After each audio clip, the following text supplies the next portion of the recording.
Atlas logra que la eliminatoria todavía no se defina por completo. Vaya, sí, van a cerrar justamente de visita, pero hay que decirlo, le metieron un sustote al Cruz Azul. Ahora, no solo ello, también la máquina al principio se estaba enfrentando a varias cosas, y particularmente dos. La primera, Atlas traía ganas de repartir leña, hay que decirlo en ese sentido. Ya después Cruz Azul también empezaba a mostrar ciertas armas, y después, bueno, lo de Camilo Vargas, qué atajada se mandó el portero colombiano, en serio, es una locura. Hasta el propio Dita se quedó así como no sabe si reír o llorar porque es su compañero de selección. Al final de cuentas, la liguilla siempre es otro nivel, y ojo, la definición de Rocha en el penal, lo de Everett también el partido, pero cracks, lo de Rotondi, ahí te encargo, ese tipo es incansable, inalcanzable, lo que quieras. Vamos a analizar este partido tácticamente. Antes te dejo el top de los mejores y los peores jugadores que nosotros elegimos en este partido. Chécalo muy bien. Vamos con lo mejor, en donde ponemos al ya mencionado Camilo Vargas, Rodo Rotondi y Cristian Nevere, 2 de Cruz Azul, 1 de Atlas. En lo peor ponemos a Gustavo Ferraréis, Jorge Rodarte y Eduardo Aguirre, 2 de Atlas, 1 de Cruz Azul. Entramos a lo táctico y te explico. Cruz Azul arrancó con un 5-4-1 más marcado que el 3-4-3, y Atlas con un 4-3-3 que en muchos lapsos era un 4-1-4-1 con Aldo Rocha y Eduardo Aguirre siendo los que tanto daban equilibrio a medio campo y zona defensiva, como tratar de generar una marca fija siempre aquí en ataque. ¿Qué sucede con todo esto?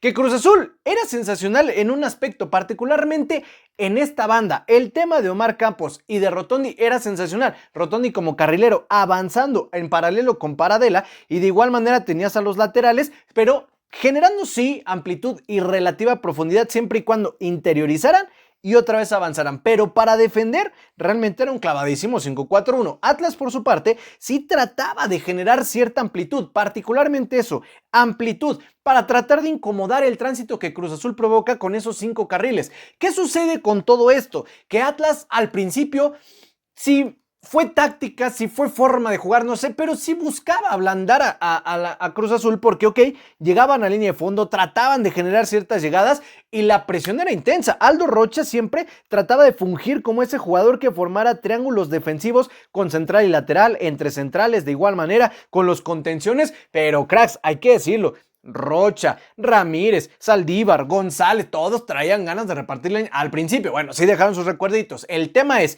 cuando pasaban a defender, sí se transformaba también en una especie de 4-5-1, pero aquí la clave es, si tú le dabas la oportunidad a los carrileros, llámale Paradela y Rotondi, de interiorizar y que llegaran los laterales, en este caso más Omar Campos, Rodarte se amarraba mucho y creo que no tuvo su particular partido más destacado. Sin embargo, en el gol o en la primera anotación de Cruz Azul, se cambia de banda justamente Rotondi para tratar de generar profundidad, y con quien termina haciendo una jugada es justamente con el propio Paradela, en donde Rotondi y Paradela avanzan, hacen diagonales, rompen ese sistema defensivo en donde se maneja por triángulos, interioriza tanto Rotondi que le queda el balón vivo ahí y la termina colocando. Para esto Camilo ya había sacado 2 o 3 importantes.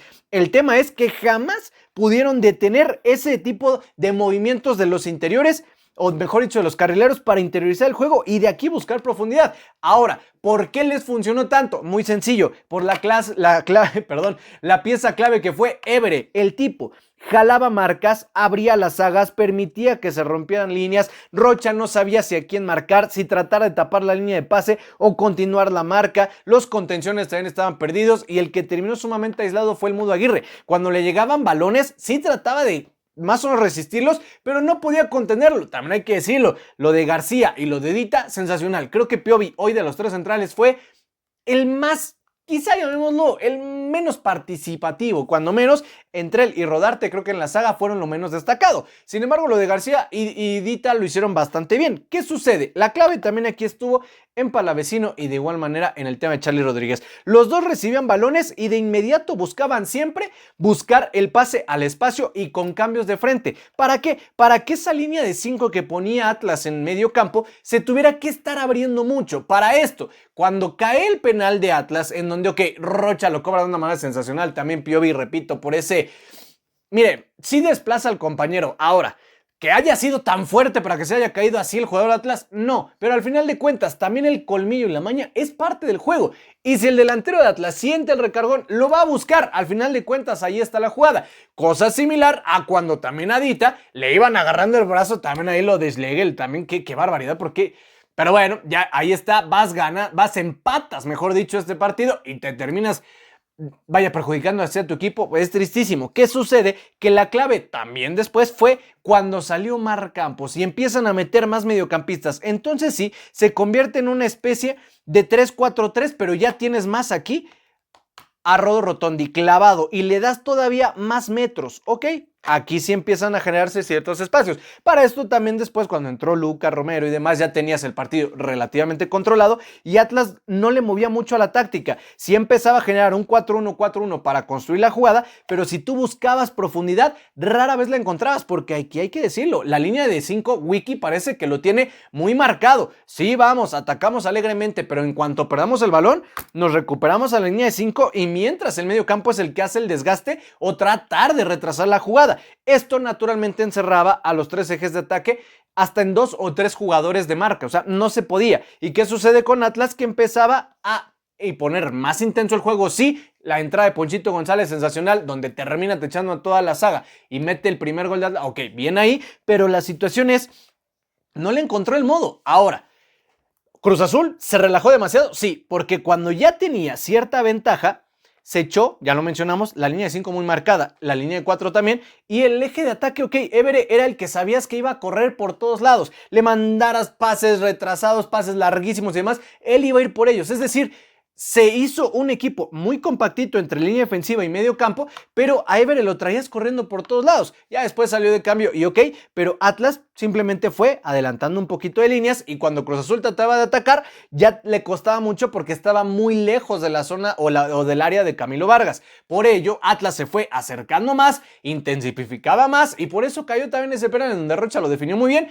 pero el error fue también de Schlegel, que bueno, lo dedita, de verdad. Diego Coca le tiene que meter una regañada al central, que no puedes regalar ese tipo de ventajas, y menos en una liguilla donde ni eres el favorito. Ahora, no por eso le quitamos mérito al partido, sí. ¿Trataron de ablandar al rival? Sí. ¿Jugaron con sus argumentos? Sí. Rocha me parece que es de esos jugadores que sigue siendo veterano, independientemente del penal, pero él te puede controlar el partido con un 4-1-4-1 siendo el único contención, retoma, hace posiciones, tapa líneas de pase, sensacional, pero si les hace falta todavía tratar de cerrar el partido. Ahora, que esté definida la serie, no creo. Sin embargo, va a costarle mucho trabajo de visita a Atlas, sin duda. Cruz Azul se debe confiar para nada y sobre todo no renunciar tanto al ataque cuando ya llevas una ventaja hasta de un gol. La línea de 5 está perfecta, pero sí tienes que trabajar más en esas transiciones para retrasar con mayores elementos las incorporaciones de Atlas en ataque. Es lo que nosotros vimos en este partido. Si tú deseas agregar algo más a este análisis, por favor, opiniones, conclusiones o qué esperas de la vuelta en esta eliminatoria, por favor, todo déjalo en la cajita de comentarios.